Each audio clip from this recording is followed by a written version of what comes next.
So this week, each day we've been talking about a different step in making a pie. So we started with the crust and then we looked at the filling, and now I'm going to take you through how you go ahead and assemble a pie.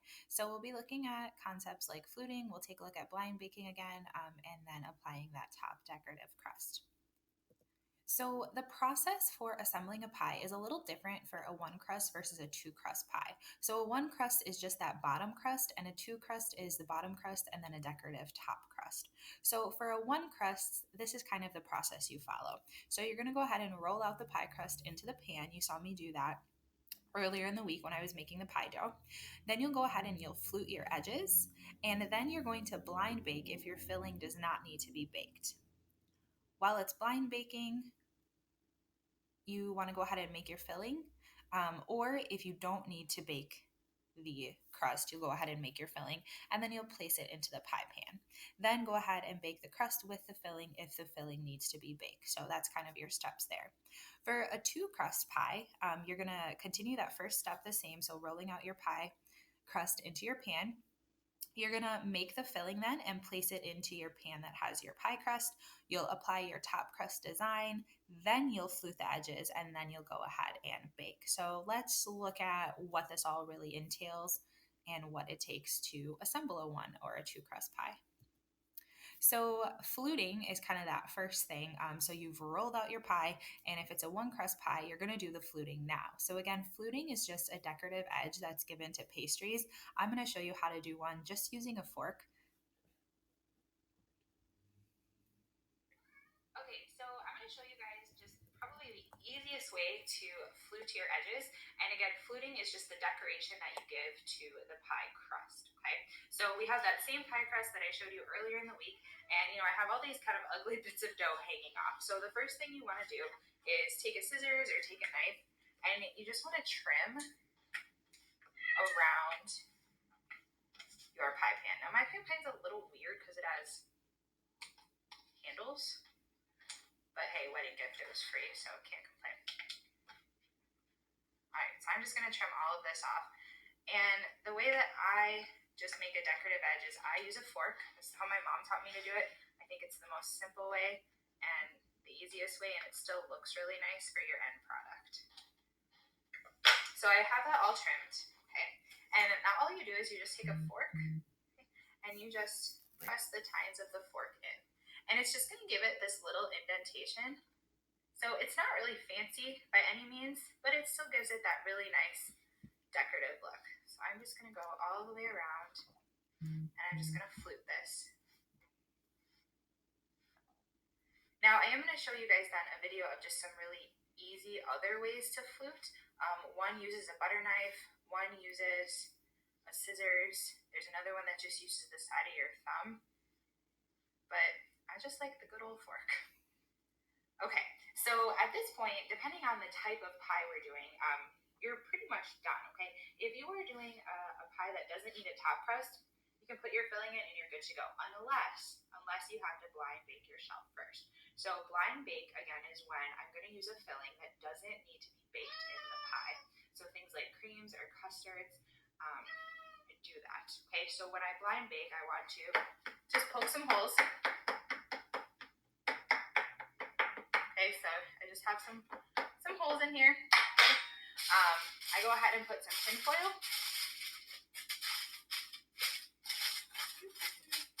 And then you would put some pastry beans, some rice, some dried beets in there. And again, that is to prevent that bottom crust from rising up, because then what happens is if it rises up, it bubbles or blisters, as they call it, and it's not weighted down, and you put your filling in and that cracks, all of your filling goes under. All right, so just an easy way to flute, but I'm also going to show you just a couple more just to give you guys some ideas.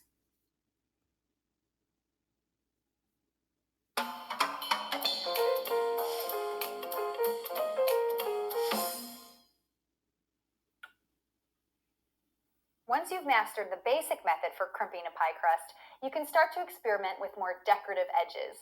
In this video, I'll show you how to make 3 fancy edges for your pies. One that looks like a braided rope, one with wide scallops, and one that looks like a shaft of wheat, which is especially nice for Thanksgiving. Any of these edges can be made in less than 5 minutes, and none require any special equipment beyond a pair of kitchen shears.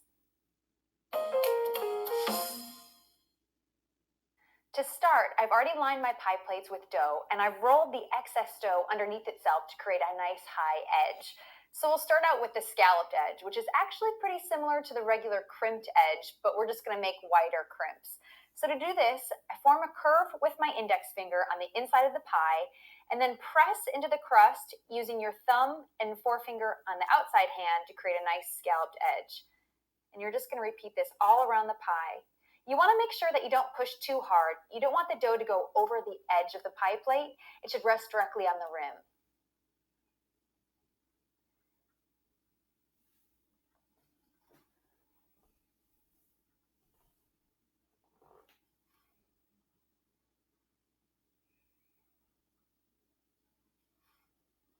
And that's all there is to it. Another way to dress up your pie crust is with a rim that looks like twisted rope. It's really easy to do. I'm going to use the side of my thumb and just press down into the dough at a 45-degree angle. And then I want to use the finger of my outside hand to make sure that the dough doesn't extend out over the side of the rim. And then you'll just repeat this every 1/2 inch to 3/4 of an inch. You can also use the flat side of a knife to do this. But either way, you want to make sure that you don't press down too hard, otherwise you could sever the dough.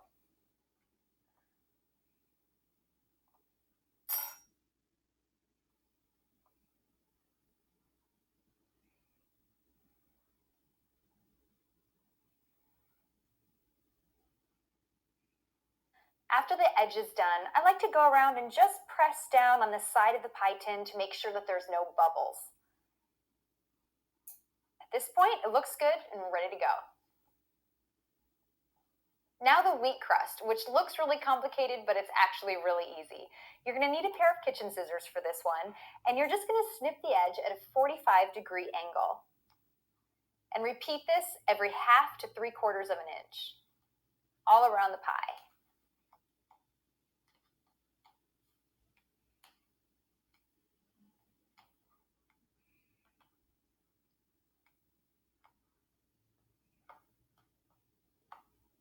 Okay, now I'm going to use my fingertips, pull apart each segment in opposite directions so that they flare apart from one another.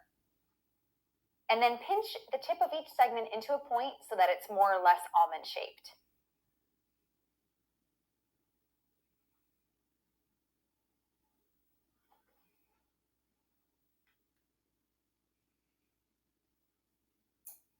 After you've pulled apart the dough, you can go back around and shape anything that needs a little touch up.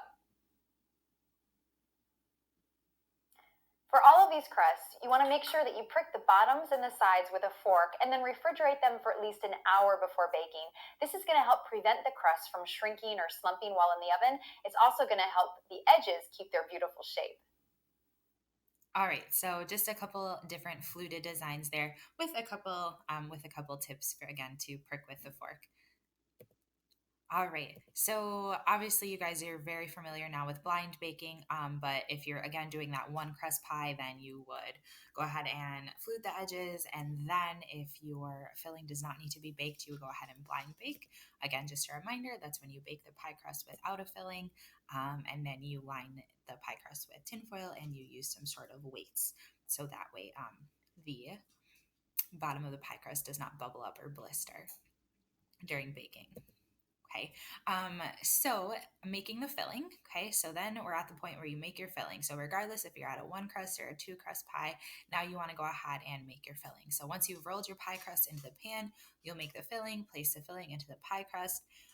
If it's one that has already been cooked and does not need to be cooked, you'll just put it in the pie crust and you're ready to go. If it is one that does need to be cooked, then you'll go ahead and prepare that, put it into the pie crust that is still raw. And then if it is a two crust pie, you will put on the top pie crust. But if it's just a one pie crust that needs to be baked, then you'll just bake it from here. So two crust pie have top crust designs. So honestly, this is pretty much just for decoration, and it's typically done on fruit pies. So I've also seen people like kind of do like a cute little decoration on pumpkin pies too, but most commonly it's going to be for fruit pies. So a couple of different designs here. The most iconic is your classic lattice, and that is just a weave design. So an example is here. The strips weave in and out. Okay, I don't know. I remember like being in elementary school, like weaving with strips of paper. It's the same thing.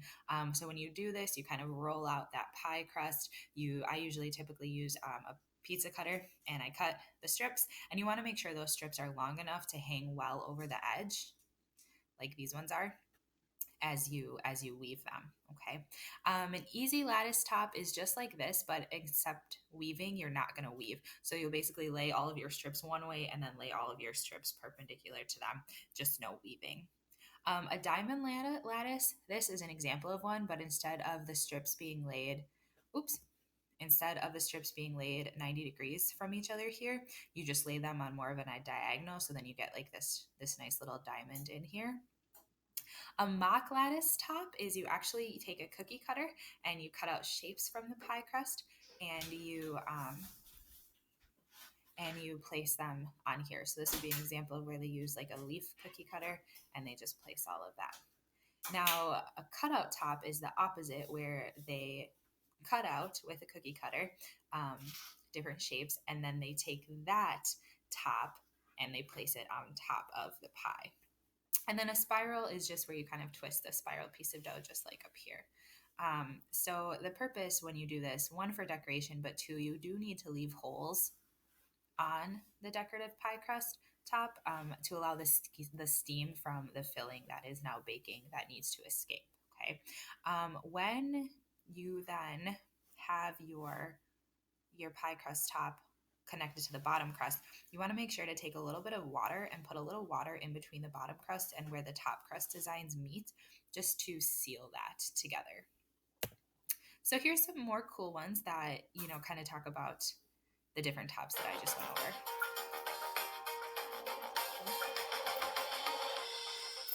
Hey everybody, Thomas Joseph here. Now, apple, pumpkin, and pecan pies are the most popular pies for Thanksgiving, but that doesn't mean year after year they have to look the same. Today I'm going to show you 5 creative ways in which you can embellish your Thanksgiving pies, and we're going to get started right now with a leaf border. And this is for a single crust pie, so that's like your pumpkin pie or your pecan pie. Take these little cookie cutters, and I'm using leaf shapes today, and dip the cutters in a little bit of flour, and all you're going to do is cut out with some more pie dough your favorite shapes, and using a little bit of egg wash and a small brush applied to the back of your leaf, in this case, gently press them into the lip or rim or edge of your pie plate, creating a leaf border. I like to overlap the leaves a little bit, but basically you repeat this process until you have a beautiful border, and then you're ready to put it into the refrigerator and then blind bake it. And now for another way to embellish the crust or edge of your single crust. So these would be more examples of fancier ways to flute your pie. Oh, darn it. Oh, I'm not having very good luck here. All right, bear with me.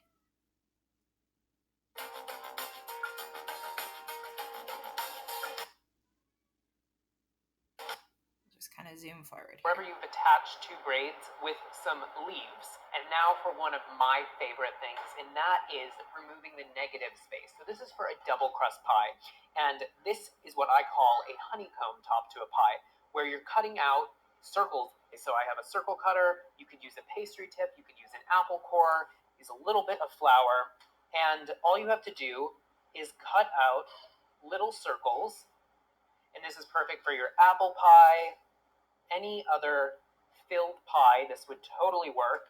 And all you do is pick up your crust, place it right over the filling, and press this top crust into the bottom crust. And there you go, you have a beautiful honeycomb top for your double crust pie. And now for another way to embellish your pie, a lattice top. You can mix it up and do a thin and a thick lattice, or you could do thick strips. Arrange your strips over the top. So I'm going to do 3 this way, and then I'm going to do 3 strips the other way. An easy way, once you've started it, is you can start flipping the dough up. Just like this, fit in another piece of dough, bring these guys down, pull this one up, put this one on top, and then press down to seal the top crust into the bottom crust.